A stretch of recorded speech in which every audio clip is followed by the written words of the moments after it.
Bueno, entramos en otra etapa ahora, que es la de cómo se hace eso. Nosotros lo que vimos en las charlas de ayer es el corazón de la teología del cuerpo, y debiéramos de haber concluido que si tenemos vocación matrimonial, bueno, lo que hay que hacer es construir esa comunión personal. Es decir, llevar a la práctica la entrega total, absoluta y definitiva al tú con minúscula y al tú con mayúscula. Tenemos que hacer eso, ese es el trabajo. Glorioso, ¿no? Pero el trabajo. Que no nos sale. Bueno. Entonces hay un evangelio que me gusta mucho, a todo el evangelio, ¿no? Que está, ¿no? Pero donde dice, Jesucristo dice, no todo el que dice Señor, Señor entrará en el reino de los cielos, sino el que hace la voluntad de mi Padre que está en los cielos. Muchos me dirán en aquel día, Señor, Señor, no profetizamos en tu nombre, y en tu nombre lanzamos demonios, y en tu nombre hicimos cantidad de prodigios. Y entonces les declararé, jamás os conocí. Alejaos de mí, obradores de iniquidad. Así todo el que escucha las palabras que acabo de decir y las pone en práctica puede compararse un hombre sensato que edificó su casa sobre la roca. Cayeron las lluvias, se precipitaron los torrentes, soplaron los vientos y sacudieron la casa, pero esta no se derrumbó porque estaba construida sobre la roca. Al contrario, el que escucha mis palabras y no las practica puede compararse a un hombre insensato que edificó su casa sobre arena. Cayeron las lluvias, se precipitaron los torrentes, soplaron los vientos y sacudieron la casa. Esta se derrumbó y su ruina fue grande. Bueno, me parece que tiene que ver con lo que vamos a hacer a partir de ahora. Es decir, cómo llevamos a la práctica la teología del cuerpo. Bueno, y entonces toda esta parte que viene ahora, la llamé edificando sobre la roca. Hay que edificar sobre la roca. Y entonces no va a pasar nada, van a venir torrentes y uno va a estar encantado, ¿no? Es divertido porque sabe que la casa está firme. No, sabemos que no pasa nada. Entonces un repasito muy rápido de lo que vimos ayer, usando las preguntas de San Juan Pablo II, Magno, que dice, ¿por qué Dios nos hizo personas? ¿Se acuerdan, no? De la colita que le agrega la definición de persona. ¿Y por qué? Bueno, porque la persona tiene la ley del don de sí grabada adentro. Todas las personas, espirituales o nosotros que somos conjunto de materia y espíritu. O sea, somos capaces de hacer una comunión personal, que es esa relación de personas. Y por eso lo podemos hacer nada menos que con nuestra mujer, los que tengan vocación matrimonial, y con Cristo, Dios, persona. Ahora, luego San Juan Pablo II se pregunta, ¿por qué Dios nos hizo varón y mujer? ¿Por qué nos hizo sexuados? Y bueno, y entonces nos acordamos de la Trinidad y de que esa comunión personarum del marido y mujer es la mejor imagen sobre esta tierra de la vida interior de la Trinidad, de la vida intratrinitaria. Cosa increíble, ¿no? Bueno, eso tenemos que hacer. Y alguien dijo, ¿dónde está Diego? Allá, fue el primero, después hubo otros, pero claro que evidentemente dándose cuenta de lo que decíamos, de lo que estábamos conversando, pues es dificilísimo. No, esta es una cosa casi, es imposible. Imposible es una buena palabra en este caso, ¿no? No me gusta nada la palabra imposible, pero en este caso sí, es imposible hacer esto. Salvo que, y es lo que vamos a ver a partir de ahora. Entonces, todo esto es deslumbrante. Nosotros, los que tenemos vocación matrimonial, queremos un matrimonio así, no un matrimonio aguado, todo tembleque, edificado sobre arena, no queremos. Eso no nos interesa. Queremos un matrimonio así, como Dios lo diseñó para nosotros. Pero si miramos a nuestro alrededor, vemos que se derrumba todo, ¿no? Al lado nuestro. tío, el abuelito, no sé qué edad y se separó. Una cosa de loco. Bueno, es así. Vemos fracasos por todos lados. Entonces uno puede tener la tentación de pensar que la comunión personarum esta de la que hablábamos y que entusiasma tanto, no es nada fácil, ¿no? Es verdad y a la vez es falso. Es totalmente alcanzable, si uno hace lo que tiene que hacer. Y entonces nos acordamos de otra frase de San Juan Pablo II, y entramos enseguida en lo que tenemos que ver, que es que la comunión personarum se alcanza con santidad. No tengo que explicar lo que es la santidad acá, además lo dijo el padre Javier de manera fantástica, me parece a mí, en sus meditaciones, porque santidad no es una hoja de servillos inmaculada, dice nuestro padre. No es el tipo que tiene una hoja increíble, todo perfecto. No, nosotros nos caemos, pero nos volvemos a levantar. El santo, dice el Espíritu Santo, no es el que no se cae, sino es aquel que cae 7 veces al día. En el lenguaje de la Escritura eso quiere decir infinidad de veces por día. 7 es un montón, ¿no? Pero 7 veces se levanta. O sea, siempre se levanta. Ese es santo. Es una santidad maravillosa, que es alcanzable de vuelta. Santidad uno piensa es inalcanzable y desde cierto punto de vista tiene razón, pero sin embargo es algo absolutamente alcanzable, porque lo único que hay que hacer es levantarse y usar los medios que nos dio Cristo para empezar de vuelta, y eso lo tenemos a mano y es fácil, es relativamente fácil, hay que ser humilde, es lo único que nos pide, y en la comunión personal también. Bueno, y entonces arrancamos con, me parece que una buena manera de ver cómo se hace esto de la comunión personal es qué dicen los papas. Entonces, bueno, acá les traje nada más que para mostrarles, porque no los voy a leer, los tengo acá transcripto los párrafos fundamentales, pero Humane Vitae, Pablo VI, ¿qué dice? Y agarro 2 ideas de los papas. Una dice, ¿qué hay que usar, qué hay que hacer para alcanzar la comunión personal? Y otra dice, habla sobre el grado de dificultad de eso, ¿no? Y entonces Pablo VI dice, afronten pues los esposos los necesarios esfuerzos, o sea que hay que hacer esfuerzos, apoyados por la fe y por la esperanza, que no engaña, porque el amor de Dios ha sido difundido en nuestros corazones junto con el Espíritu Santo que nos ha sido dado. Invoquen con oración perseverante, oración, o sea, tenemos que hacer oración, la ayuda divina. Acudan sobre todo a la fuente de gracia, o sea, necesitamos gracia. A la fuente de gracia y de caridad en la Eucaristía, necesitamos Eucaristía. Y si el pecado le sorprendiese todavía, sorprendiese 7 veces por día, no se preocupen, no se desanimen, dice, sino que recurran con humilde perseverancia a la misericordia de Dios que se concede en el sacramento de la penitencia. O sea, necesitamos confesión. Eso dice Pablo VI. Y respecto a la dificultad, dice, más aún, dice, no sería posible actuarla, o sea, hacer esto, sin la ayuda de Dios que sostiene y fortalece la buena voluntad de los hombres. O sea, él dice que no sería posible, pero es un potencial, dice, ¿no? No dice es imposible, pero dice no sería posible hacerlo sin poner todos estos medios. Cuando vamos a las mismas preguntas o las mismas cuestiones en la Familiaris Consortio de San Juan Pablo II, dice,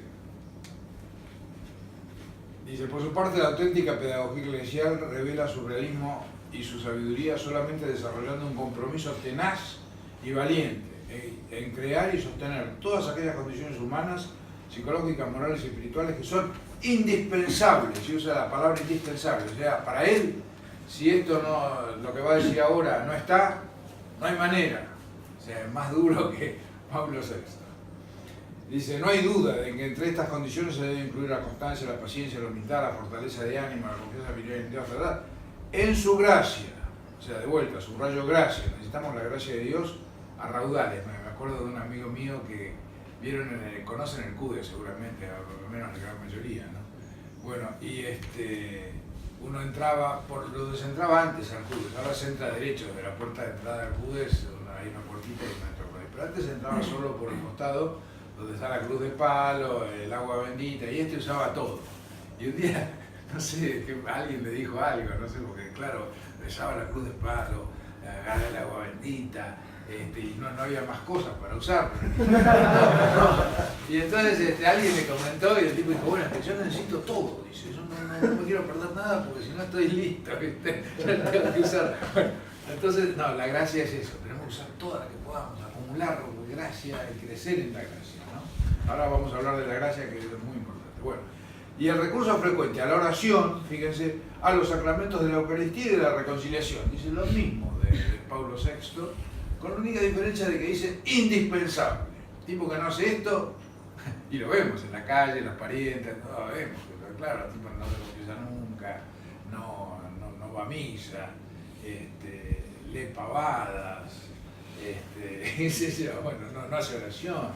Piensen que la oración es importantísima porque antes de la redención, antes de que llegara Jesucristo a la tierra, no había sacramentos. Había una confesión, le aviso que era terrible, porque la gente dice que la confesión es un evento de la iglesia, ¿no? No sé si lo habrán oído. No es verdad, está en el Génesis, me parece a mí, ojo, esto es mío, agarrando con pinzas.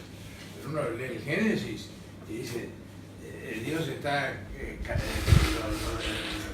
los zapatos de Adán y Eva ya habían hecho desastre, ¿no? Y entonces, y Dios está en el paraíso y se hace el que los busca, porque sabía perfectamente dónde estaban, ¿no? Eso no hay duda. Dice, Adán, ¿dónde estás? ¿No? Es elemental que Dios sabía perfectamente, pero quería que Adán le contestara y que le presentara. Y al final se hace el encontradillo, Adán, ¿dónde estabas? No, dice, yo estaba caminando por ahí, pero vi que vos venías, no sé cómo es el diálogo, pero más o menos es así, te vi caminando y me escondí. Me dio miedo y me escondí. Cosas raras, ¿no? Me dio miedo. ¿Pero qué hiciste? Le dice Dios. Como si no supiera. Sabía perfectamente lo que había pasado. Pero quería que Adán se lo dijera. Y el sopenco de Adán dice, no, la mujer que pediste, le echa la culpa a la mujer. Después habla con Eva, lo mismo. ¿Pero qué hiciste? No, la serpiente, que... ¿viste? Dios quería que se confesaran, me parece a mí, ¿no? Después en Israel había confesión, una cosa terrible, pero no era sacramento. No había misa, no había nada. Pero sí lo que había era oración, hay santos, santísimos, los patriarcas, el rey David, pecador, atorrantes, de lo peor, y sin embargo santo, rey santo, pues se arrepiente, Dios lo perdona, y es un tipo fantástico, pero atorrante, trato de no decir más palabras, pero hay que decir más palabras, ¿viste? Con David, porque hay que ser, ¿no? Bueno, y sin embargo, santo, está clarísimo, ¿no? Y no había sacramentos, ¿no? Bueno, entonces, pero lo que me importa es la palabra esta que usa San Juan Pablo II, indispensable, indispensable la gracia, que en el Antiguo Testamento la tenía,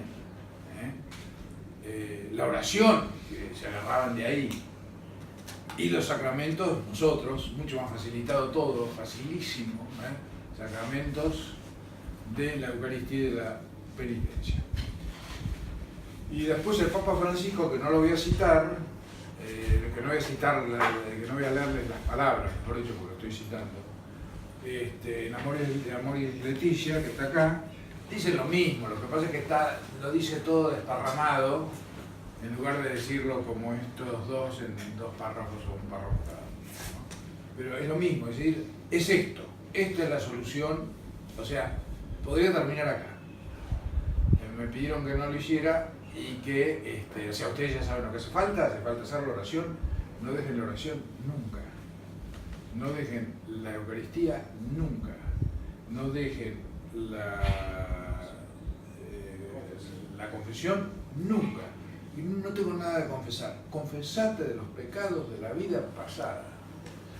Solo tengo pecados veniales. Confesate los pecados veniales. Es una maravilla el tipo que se confiesa los pecados veniales. El cura dice, bueno, además como no alcanza, no, pero el tipo, fíjate dónde está peleando, qué cosa fantástica, a Dios le encanta. Vamos a hablar de la confesión. Pero quiero decirle, por favor, no lo dejen, que no tengo tiempo. Pero, ¿qué te pasa? ¿Viste? Estás ciego, estás mareado, ¿qué problema tenés? ¿Cómo no vas a ir a Jesucristo que te está esperando para lavarte una vez más y hacerte crecer en la gracia? Que es lo que queremos hacer. Después te quejas de que no sé qué problemas tenés en el matrimonio. Bueno, o sea que eso no se puede dejar.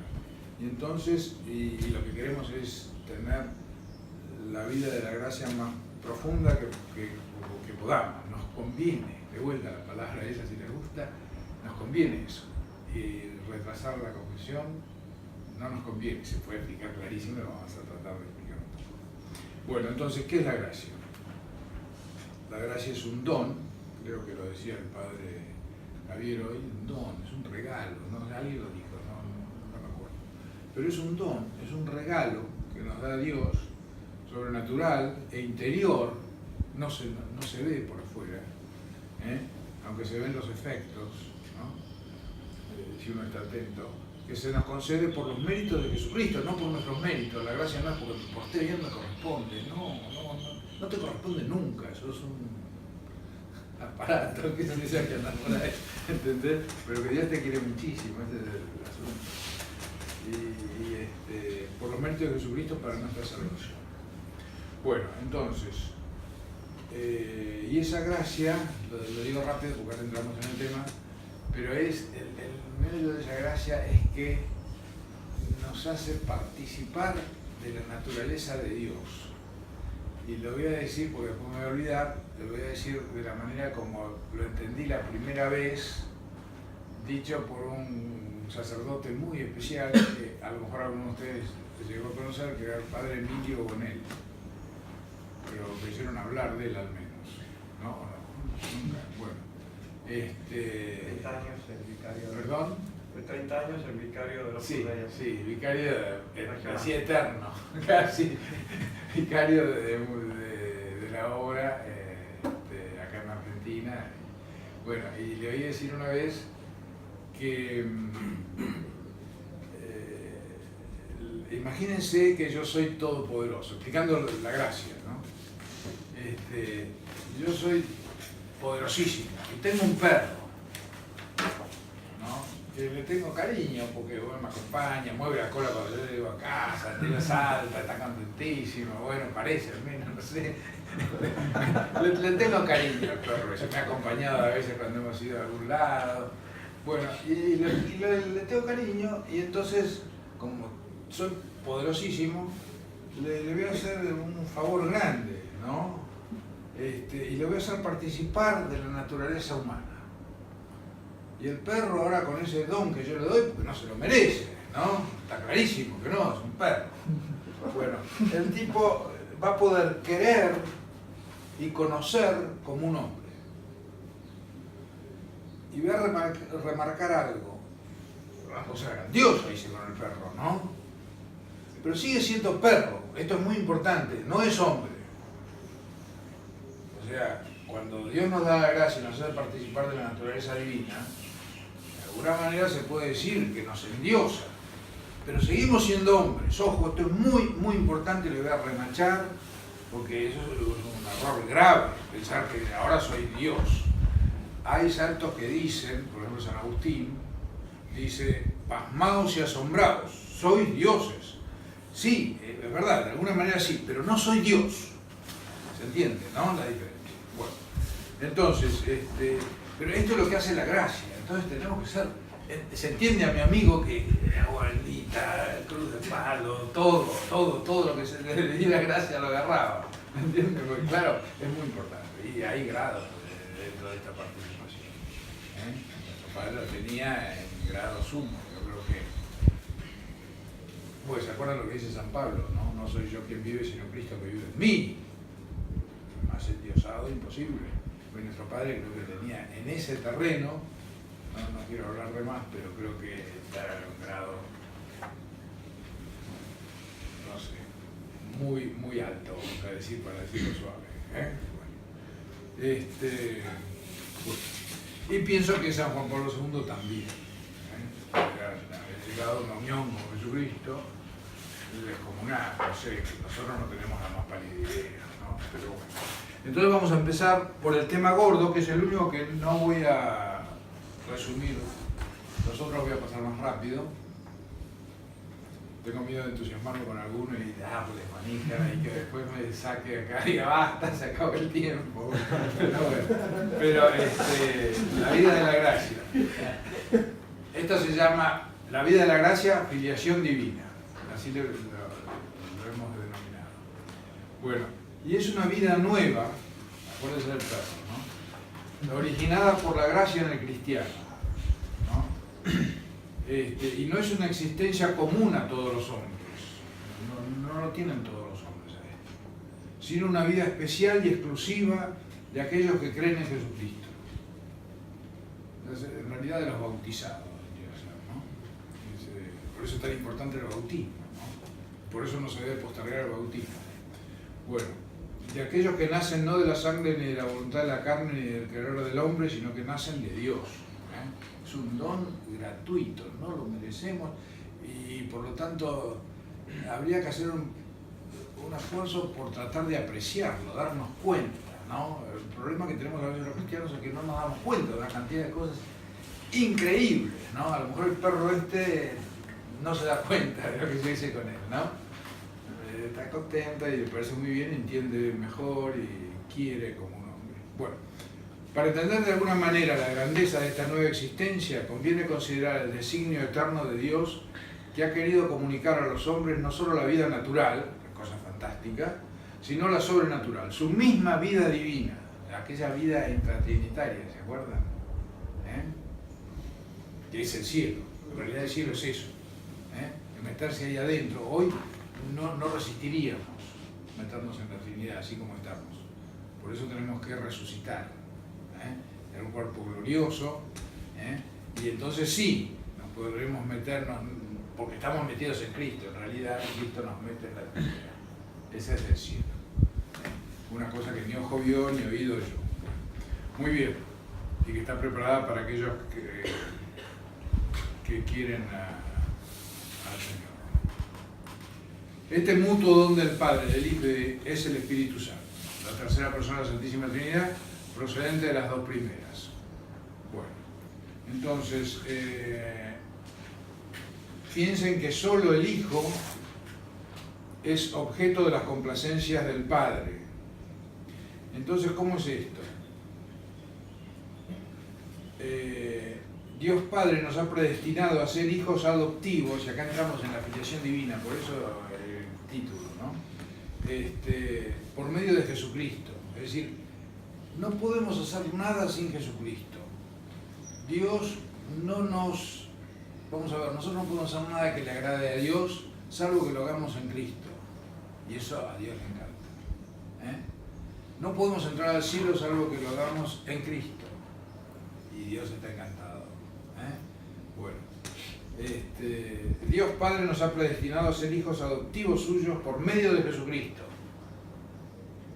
La definición exacta es esa, no es predestinado a ser hijos adoptivos, no, predestinado a ser hijos adoptivos por medio de Jesucristo. Fuera de Jesús no es posible entrar en la intimidad de la vida divina. Lo dice Cristo en el Evangelio, dice, nadie va al Padre si no es por mí. No hay manera de ir al Padre si no es por Él. De manera que la plenitud de Dios se nos revela y se nos da en Cristo, en el amor de Cristo, en el corazón de Cristo. Esto está lleno de citas, eso se lo voy a pasar. O sea que cada cosa que está dicha acá tiene su cita. O sea que pueden ir a la cita, es muy bueno, porque lo van a ver mejor. Mediante la regeneración espiritual del bautismo, el bautismo es la puerta sacramental a través de la cual entramos en la vida de Dios y nos hacemos sus hijos adoptivos. Por eso que es doloroso cuando uno va a un bautismo, que la gente lo hace con toda ilusión, y la gente solo se acuerda, en el mejor de los casos, me parece a mí, de que al chiquito ese le están perdonando el pecado original, están borrando, no queda nada. Y si es un grande, están borrando los pecados de su vida también hasta ese momento, ¿no? Todo, que tabla rasa, no queda nada, queda un alma sin mancha, luna. Mancha tampoco es una palabra que sirva en este caso, pero no importa, se entiende. Bueno, pero claro, falta todo en la otra parte, que es que en el momento del bautismo, este tipo, o el chiquito, recibe una participación en la naturaleza de Dios, lo del perro, ¿no?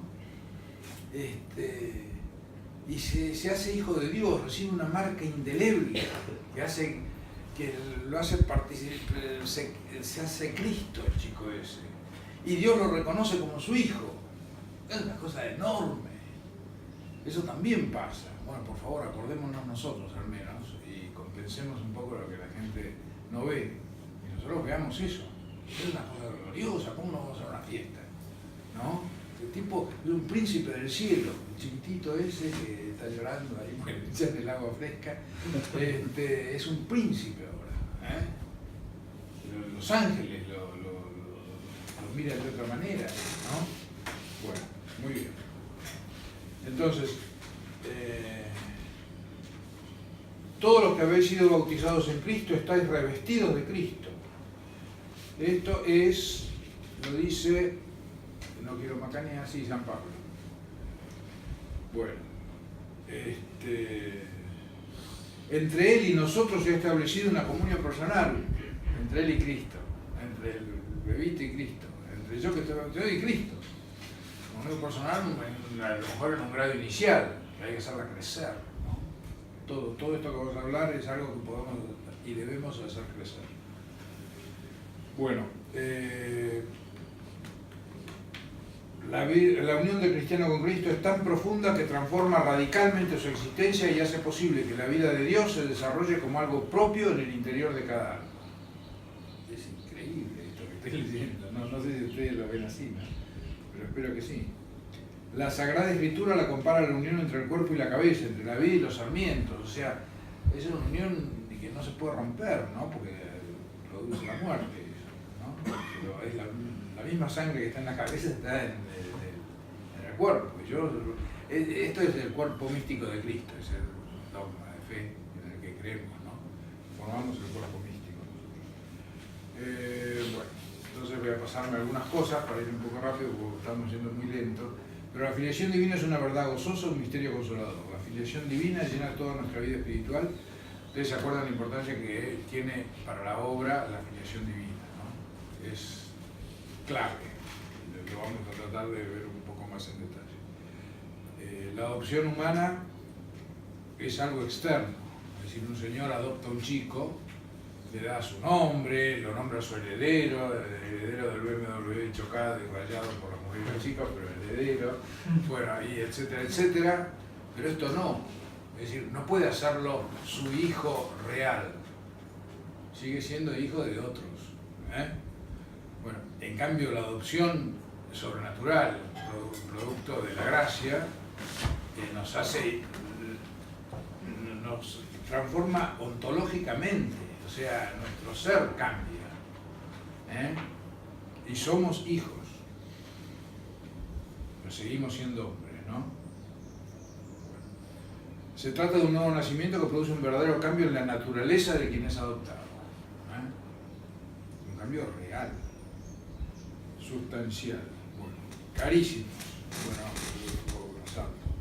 La fuente inmediata de esta nueva vida es Cristo, que ha llevado a cabo el designio salvador de Dios Padre de hacernos conformes a la imagen de su Hijo.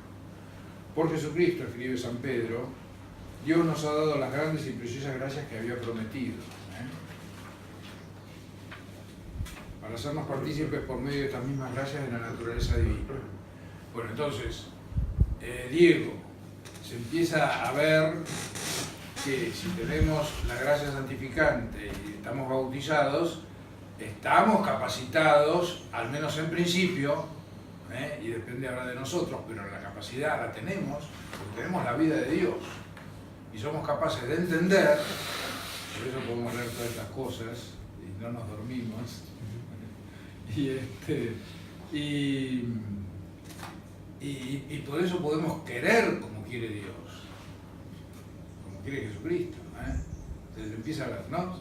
Yo voy a tratar de hacer esta unión todo lo que pueda para que valoremos, ¿no? ¿Querés la comunión personal? Pues es lo mismo de siempre, es decir, el objetivo, ¿no? Y después, bueno, que ¿va o no va esto? Esto te lleva directo, Bueno.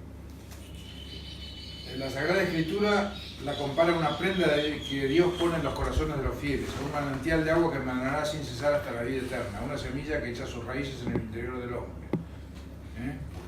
Esta gracia es una realidad creada, esto es otra idea importante. O sea, Dios nos da la gracia que es una realidad creada, no es...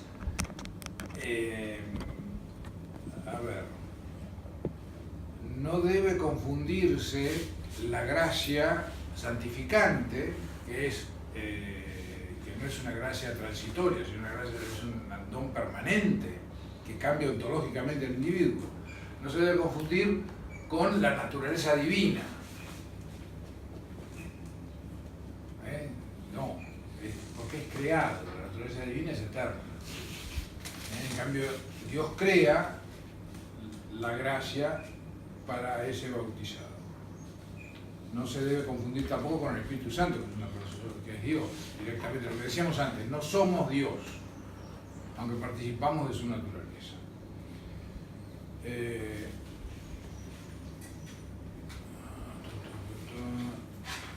La gracia es, por tanto, una participación limitada de la naturaleza divina, una imitación imperfecta del ser perfectísimo de Dios.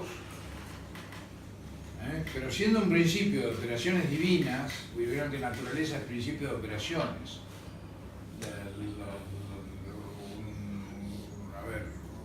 Un pollo opera, se comporta de acuerdo a su naturaleza, no puede hacer otra cosa más que lo que corresponde a su naturaleza.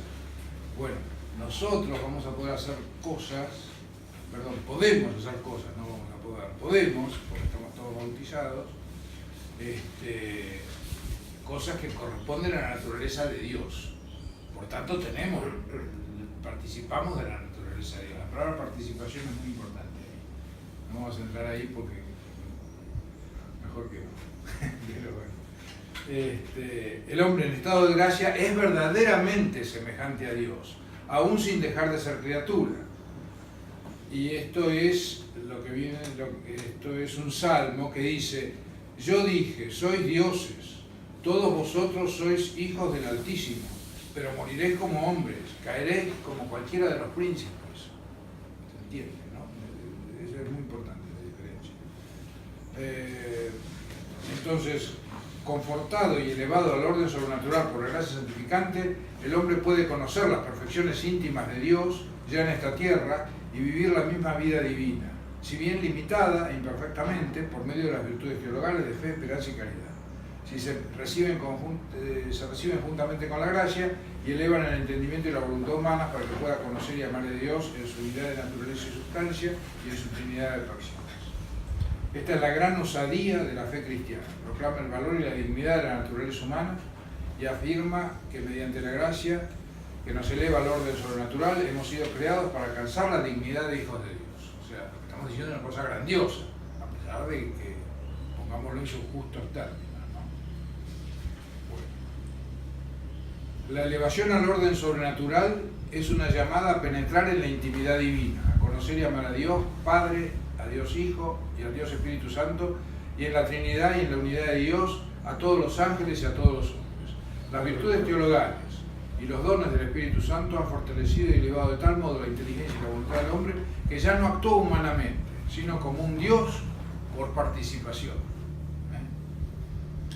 Bueno, La fe nos dice que un alma en estado de gracia es verdaderamente un alma divinizada.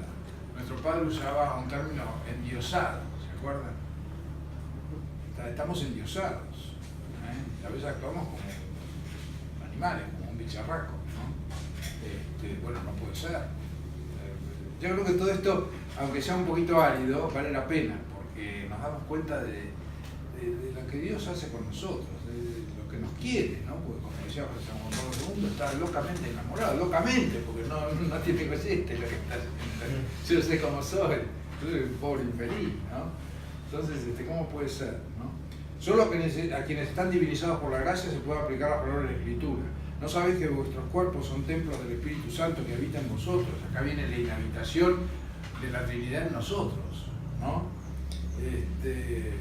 El cual habéis recibido de Dios. La oración contemplativa, comenta San José María, surgirá en vosotros cada vez que meditéis en esta realidad impresionante. Algo tan material como mi cuerpo ha sido elegido por el Espíritu Santo para establecer su morada. Y yo no me pertenezco. Mi cuerpo y mi alma, mi ser entero, son de Dios. Bueno, está acá como el principio de la comunión personal, ¿no? No me pertenezco. Estoy hecho para entregarme.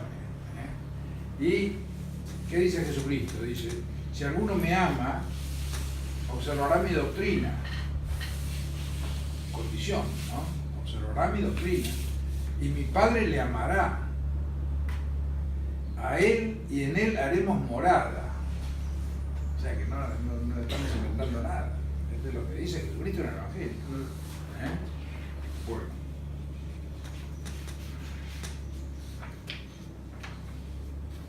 Alguien me preguntaba si íbamos a ir a lo práctico. Es practiquísimo, lo que pasa es que está por acá arriba, ¿no? Muy alto.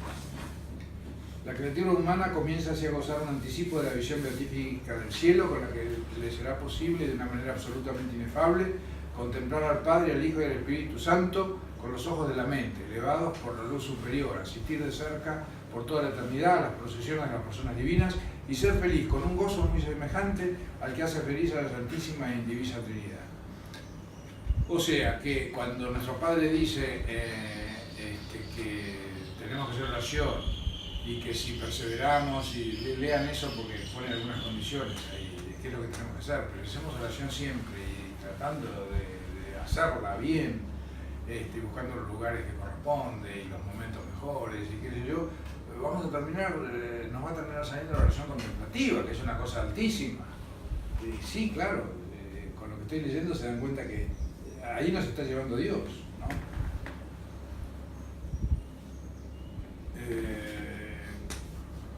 Bueno, y les leo esto y no sé si voy a seguir leyendo porque quiero pasar otra cosa, pero en lo que se refiere al modo propio como se realiza esta inhabitación, la Iglesia ha dejado libertad a los teólogos para que lo investiguen. Si bien todos han de tener por norma general e indiscutible, si no quieren apartarse de la genuina doctrina y del verdadero magisterio de la Iglesia, lo siguiente: han de rechazar, tratándose de esta unión mística, toda forma que haga a los fieles traspasar de cualquier modo el orden de las cosas creadas e invadir erróneamente lo divino, sin que ni un solo atributo propio del sempiterno Dios pueda atribuírseles como propio.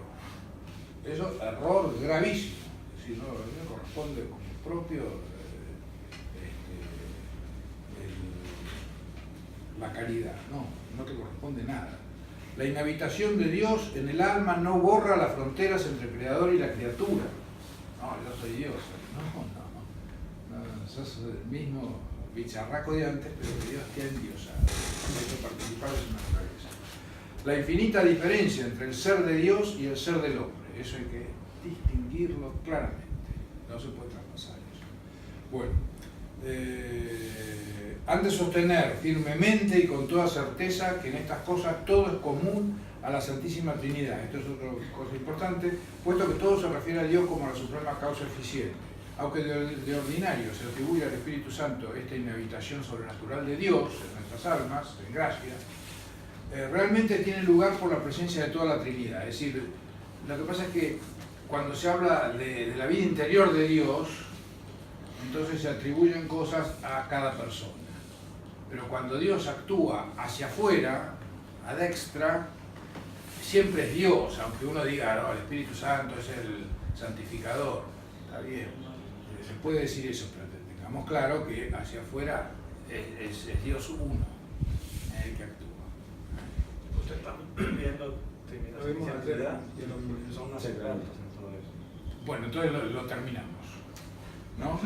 Y allá es solo, ¿cómo? ahora. Y es la hora. Pudo unas cositas que no son. Sí. Después me empezaba a preguntar. Bueno, por ejemplo, cosas interesantes respecto a esto.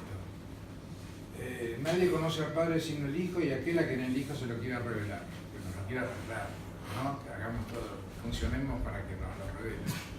Segundo, cómo el cristiano está endiosado, el cristiano está hecho de alguna manera alter Christus, ¿sí? O ipse Christus, mejor, ¿no? Esto agárralo con pinzas porque no sé dónde lo saqué y a lo mejor es medio mío, no sé. Pero cuando cuando San Pablo va a caballo y ve la luz esa que lo ciega y lo tira del caballo, la gracia tumbativa esa que recibe, se acuerda que Cristo le habla. Sí. Y le dice, Saulo, Saulo, ¿por qué me persigues? Yo a veces pienso, no estaba persiguiendo a Jesucristo, estaba persiguiendo a unos judíos que se habían convertido en una religión extraña. Y sin embargo Cristo dice que lo estaba persiguiendo a él. ¿Me entienden? Y yo creo que sí, que lo estaba persiguiendo a él porque esos tipos eran Cristo. No sé si me siguen en la idea loca. Sí. La iglesia. ¿Cómo? La iglesia, el cuerpo de Cristo. Claro, el cuerpo místico de Cristo. Por eso estaba persiguiendo a Cristo. O sea, eso es lo que espera Dios de nosotros. Entonces no nos podemos comportar de cualquier manera. No podemos... se entiende, creo que se entiende lo que quiero decir, ¿no? No podemos dejar... No estamos en la obra para hacer las normas. Creo que es un error. Las normas porque así rezo rosario. No. Tenés que rezar el rosario, tenés que hacer oración, tenés que confesarte seguido, para ser Cristo. ¿No? Al medio del mundo, trabajando, ¿no? Y en tu matrimonio. ¿Sí? ¿No? Es